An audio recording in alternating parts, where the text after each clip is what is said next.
was drafted into the U.S. Army in 1951. Served. Do you want me to tell where I served? Yeah, sure. That would be great. I took my basic training in South Carolina. From there, I went to San Francisco and shipped on a ship to Korea. No, Okinawa first. I'm sorry, Okinawa for 2 months, and went from there on a ship to Korea. Spent 7 months in Korea. Came home, and the war ended as I was coming home on the ship. So I had to report back to Missouri for 2 months, and then I was released from the service in Missouri and came home. And that was duty. What was it like being drafted rather than enlisting? Being drafted was it was kind of a shock. I didn't expect it, and I had 21 days and I had to report. So it was kind of short notice. So how did, I don't know, your community, you said you're the youngest. How old were you at the time? 20. 20. And then, And all the guys that I went with were 24 to 26 years old. They were older. wow. A lot of guys my age went later, but I don't know why they picked me first. They did. When you went off to boot camp,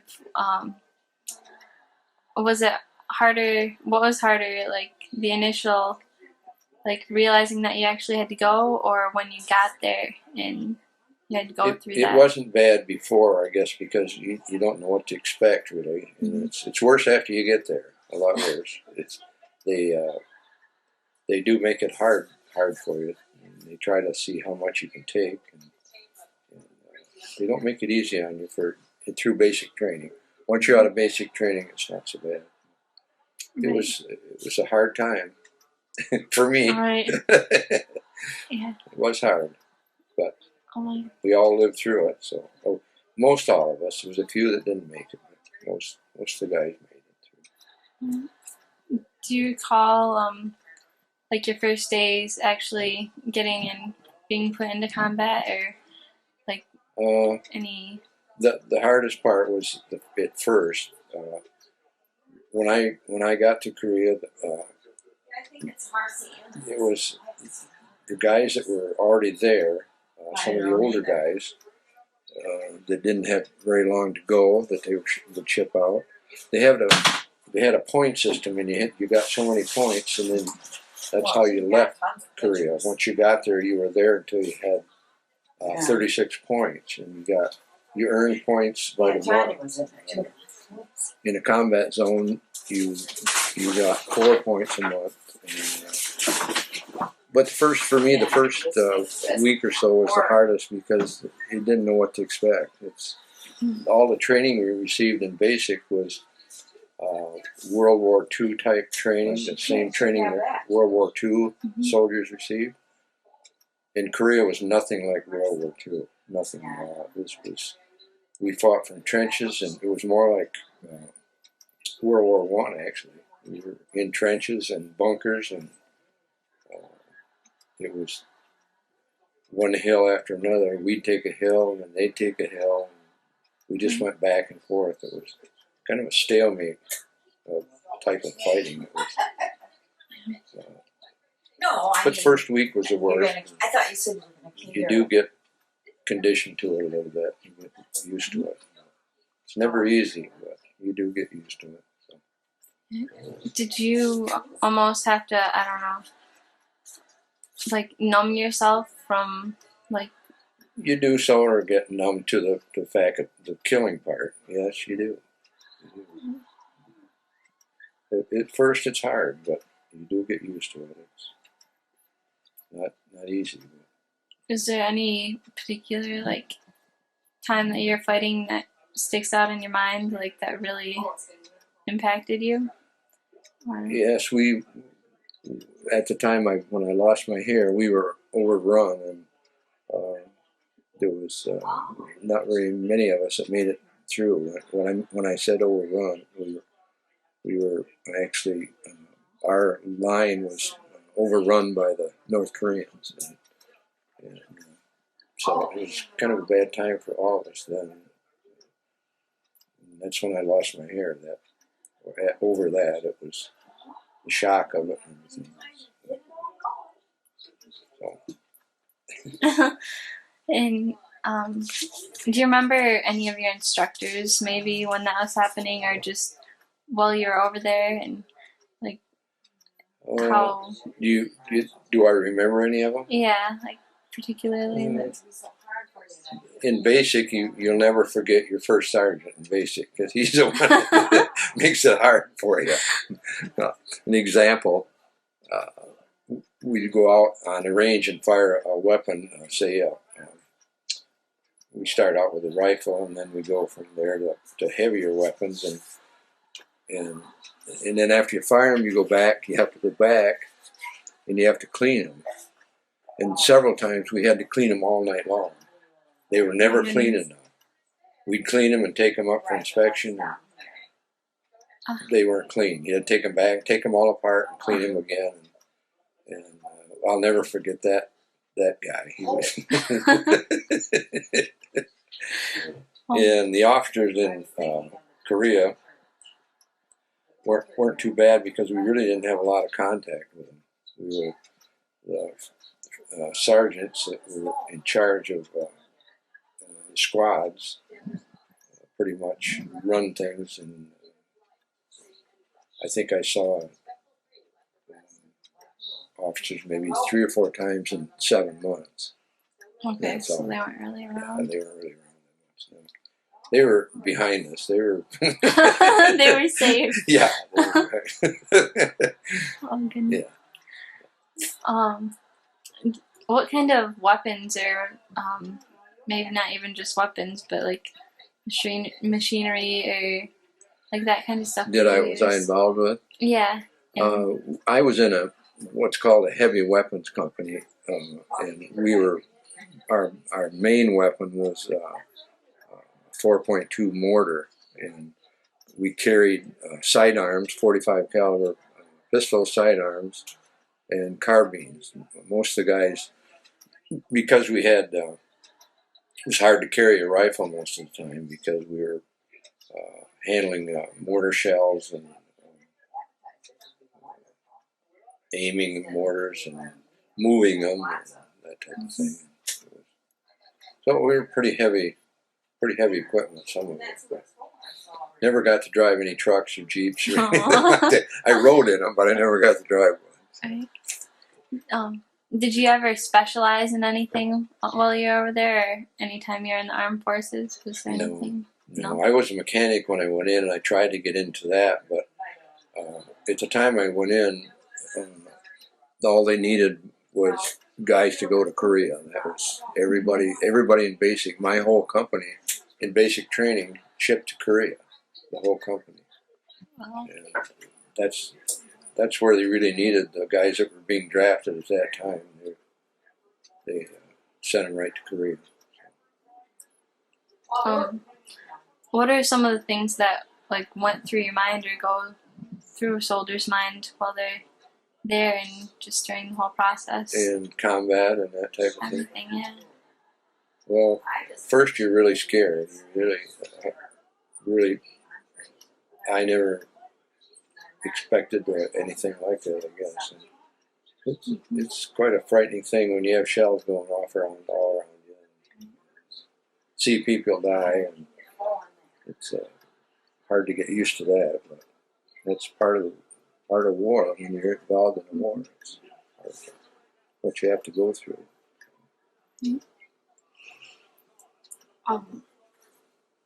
Were you and like your company and everyone around you, did you want to be there? Like, was the war something that all of you, I know you wouldn't want to be there. No, we really didn't want to be there, but we were, I guess we felt we were doing what we had to do. Mm-hmm.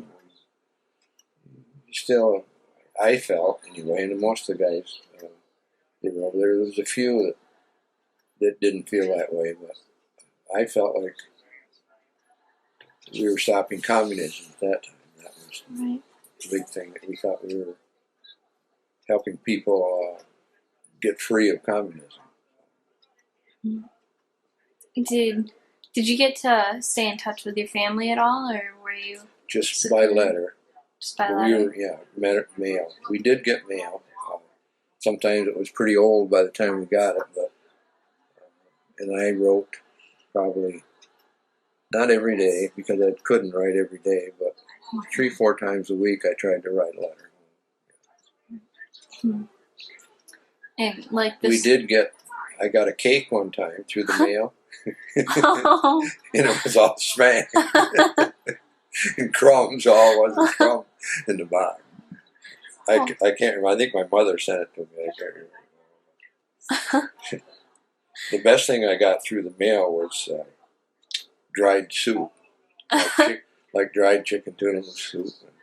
We'd fix that, and I'd cook it in my helmet, put water, and put it over a fire, and dump the box in and stir it up. Oh my goodness. That was the best food I had when I was over there.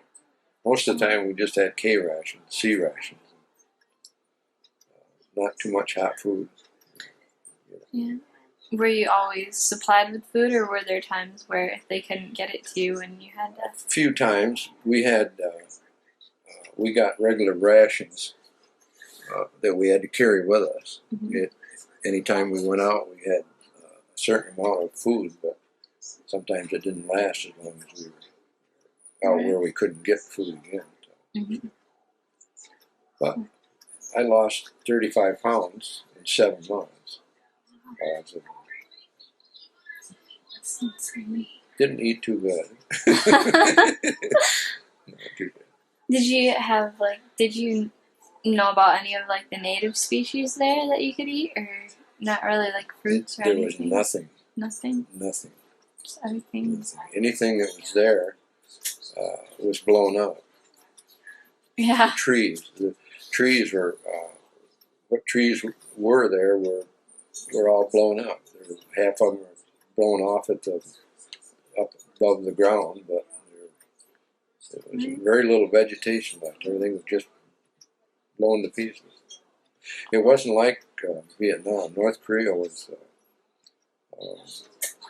mountainous. There was one hill after one. I call them hills, but they're over there. They're mountains, and as far as you can see, you get on top of one, and all you can see is more. Yeah, it was really hilly and mountainous. Do you recall the first day or when you could tell that it was getting close, where you were going to be able to go home? Did I know? Yeah, and where you Yes, feel about we that? were. Everybody kept pretty close track of how many points you had. And I was, in a way, I was fortunate because I got 4 points every month I was there, because I was in a combat zone the whole 7 months, and so I got. A lot of guys had been there over a year, and didn't have enough points to rotate home, and so we kept pretty close track on what points we had, and then they'd come out every once in a while with a list of names on it that guys were getting close to rotation, and we'd get a chance to get a hold of them. It was exciting when I got over 30 points, and I was really getting excited. I knew it wouldn't be long then before I'd be going home. Right. Was it kind of bittersweet though, because of, I don't know, the men that you were serving with? Or it was kind of hard because some of the guys that were there when I got there were still there when I left, and it was really hard for me, and it was hard for them too. It was hard. They felt bad because I was going and they weren't going home, so it was kind of hard.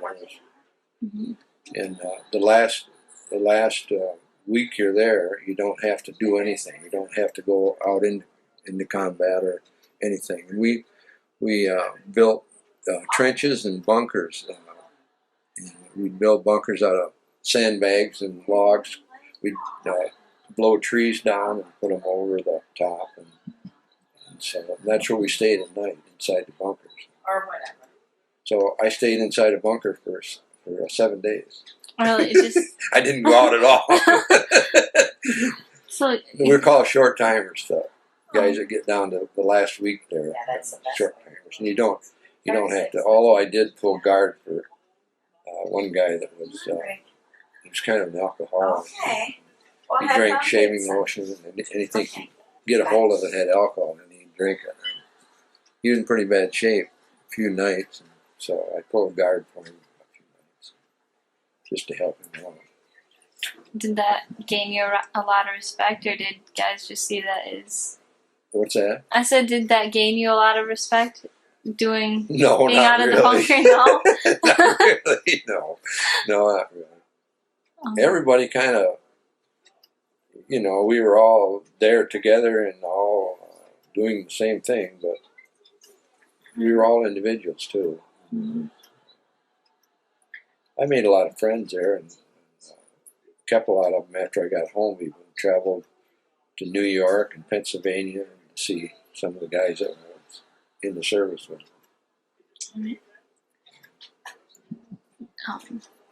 Did you guys have anything like, maybe not a ritual, but anything that you did for good luck while you're over there, or just to give yourself some? No, not really. No. Not really. I don't think we thought about luck too much. Not really. We didn't. Okay. We just tried to keep our heads down sometimes. Right. What was it like on the way home when you were gone and you felt? Did you feel safe, or?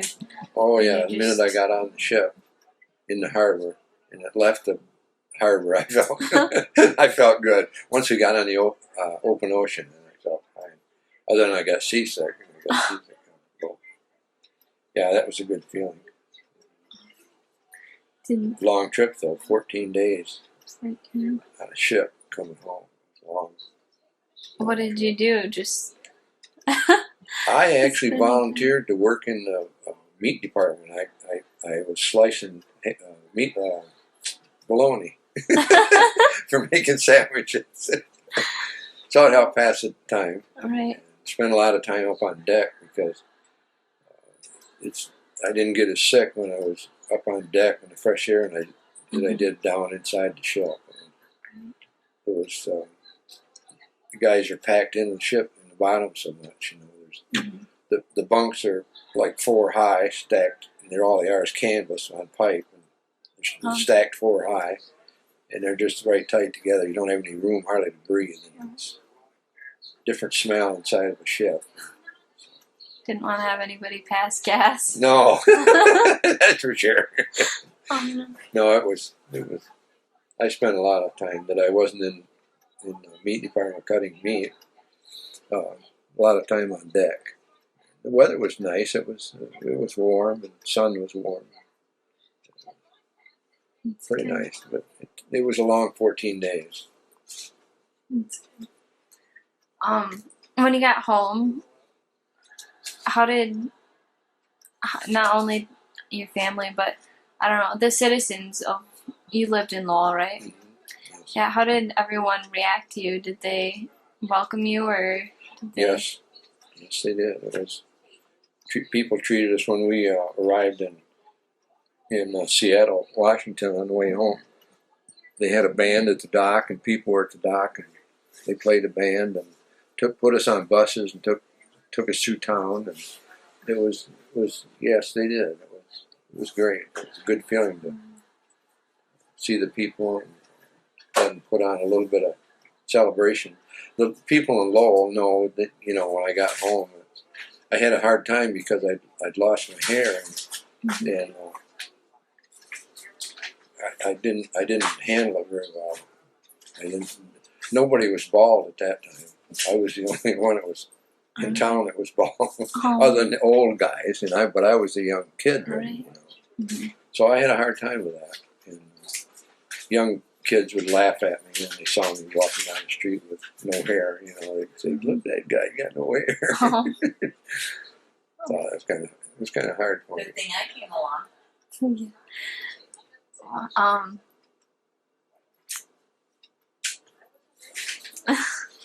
Did you, when you got home,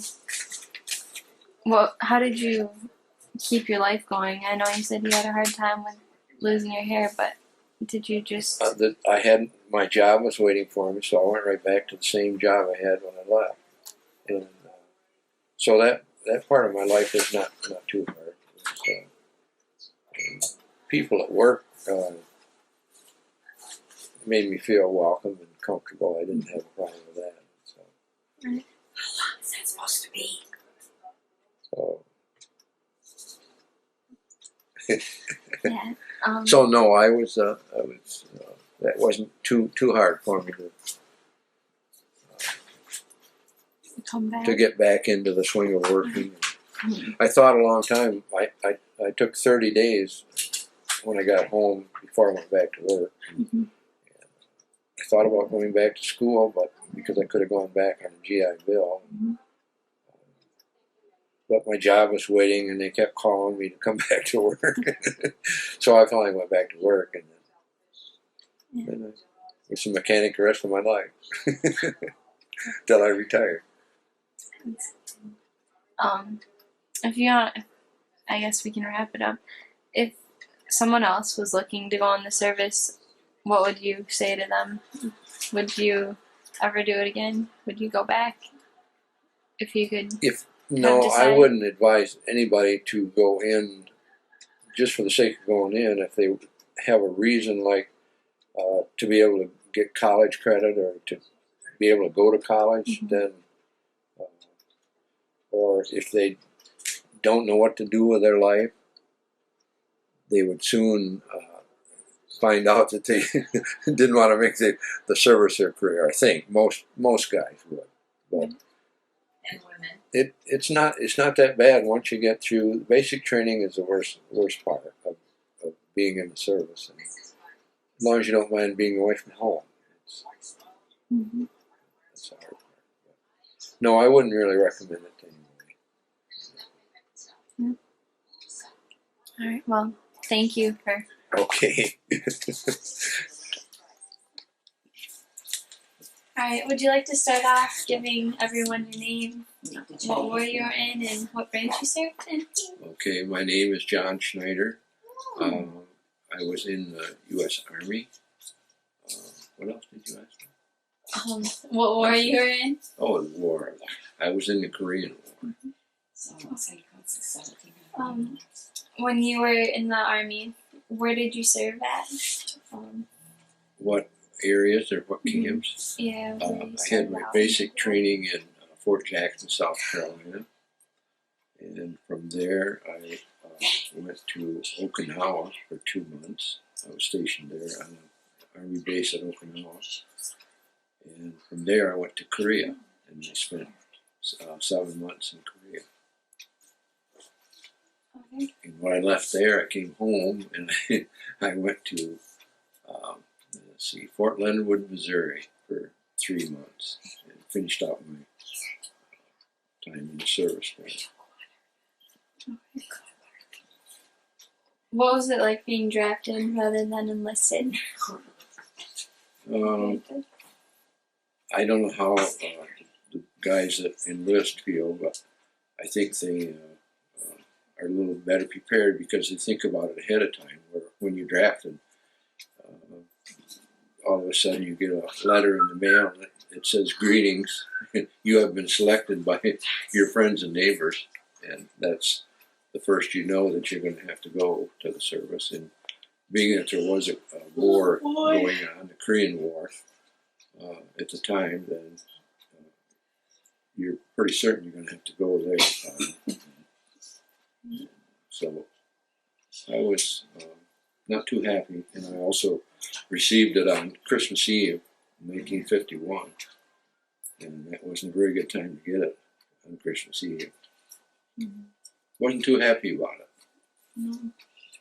You mentioned before that you were the youngest, right, in the community? So. Yes, I was. To be drafted from Lowell, yes, I was the youngest, I think, person to be drafted. Some of the other guys that I went to school with, they got drafted, but later, a few months later on. What was it harder before you left or afterwards? After they sent you your greetings or your confirmation that you were going? Was it harder? Before you knew what it was going to be like, or after you got there and you were going through boot camp and everything else? It was probably harder after I got there because I didn't know what to expect beforehand. I'd never been in service, never had basic training before. And so it was, all the time I was in the Army, I think the basic training was the worst, other than being in combat in Korea. That was worse than actually basic.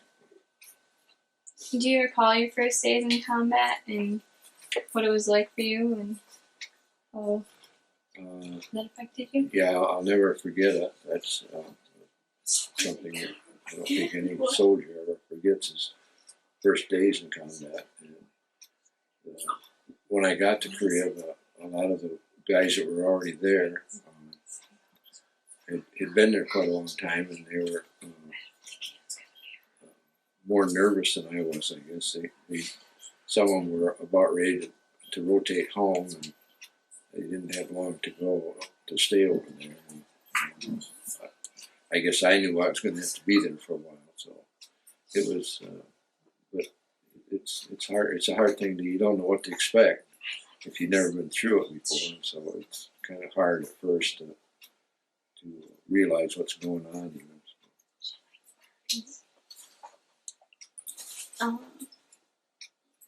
Do you remember any specific times that stuck out in your mind, really, that were maybe hard for you, or were more vivid than others? Probably the worst time for me when I was over there was one of the longest battles that we were in. We were supporting a South Korean division, and they were overrun, and so we consequently got overrun at the same time. We were a smaller group of U.S. Army soldiers, and so the South Koreans couldn't hold the North Koreans back, so they run right over the top of us too. And that was a pretty tough time. That's when I lost my hair over that situation. So that was probably my worst time in Korea. After that, once we were done with that battle, it wasn't too bad after that. We had small skirmishes here and there, but the North Koreans never really attacked in full strength after that, so it was an easier time later on after that one big battle that we were in. How did you handle the nature of the war itself? Being accustomed or getting accustomed to doing your jobs and your duties, and it was hard at first, but you do get used to the routine of being in a foreign country and the fighting and shooting and shells exploding around you and things like that. That you do get somewhat used to it after a while. Not that you like it ever, but you do get more used to it. You're always afraid, though. You're always frightened. Is that what goes through your mind when you're over there? Is just fear, or? Yeah, you always feel like you're going to be the one that gets killed. You know, I think everybody feels that way.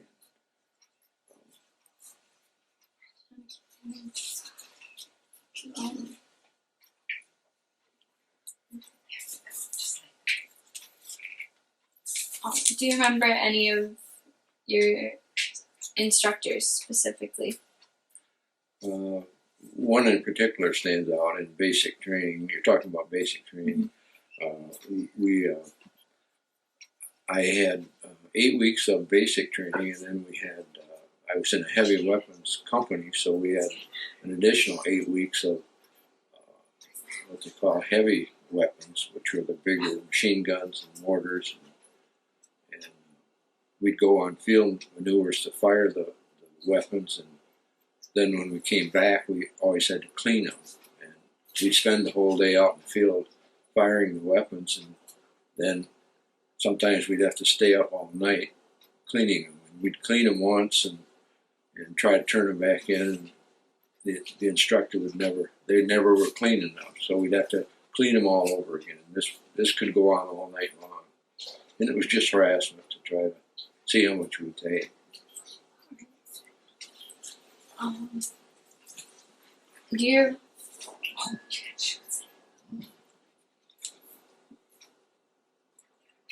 Oh, how was it decided who left Korea first? You mentioned it before. How was it what? Decided who left Korea first? Was there a set time? At the time I was in, all the soldiers were on a point system, which I believe it was 36 points that you had to have to rotate out of Korea. There was no time limit that you'd spend there, but you had to have so many points to before you could rotate home. And it was like 4 points a month when you're in a combat zone, and then a holding position, which was like 5 or 10 miles behind the line, was 3 points, and then I don't know, 15 or 20 miles back was 2 points. And so the more you were in a combat zone, the more points you got. And I was, the whole 7 or 8 months I was there, I got 4 points, so a month. So I rotated fairly soon compared to some of the guys.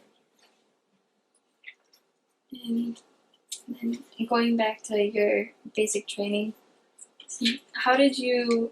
Were you selected to go into the heavy artillery or weapons? I think it was they took part of the basic training company that I was in. They took, I think if I remember correctly, it was 20 or 30 guys and put them into the extra training. Not the whole company, but we had the extra time, and I think it was just whatever they needed over in Korea. I think they were training people here in different jobs for whatever they needed over there. And I think at that particular time they needed guys that were experienced in heavier weapons. And I ended up in a mortar company in Korea. It was, something I trained for here in the United States. And on Okinawa also, we trained more on the mortars than anything else. Ended up to be my job. Okay, so you didn't really have a gun in your hand then? Some of the time. Okay. Some of the time we did. And other times we were just firing mortars at the Koreans. But part of the time when we were being attacked and we had to pick up our rifles. Do you want to tell me about some of the awards that they gave you, or medals, I guess? Yeah, I think it was 4 or 5 medals that I got. These ribbons here are 3 of them on my hat here. Those are 3 of the ribbons that I got. They were the United Nations medal, and a campaign and battle star, and good conduct, and Korean service medal. And I also got the combat infantry badge, which was a badge of a rifle, and which you get when you're in combat.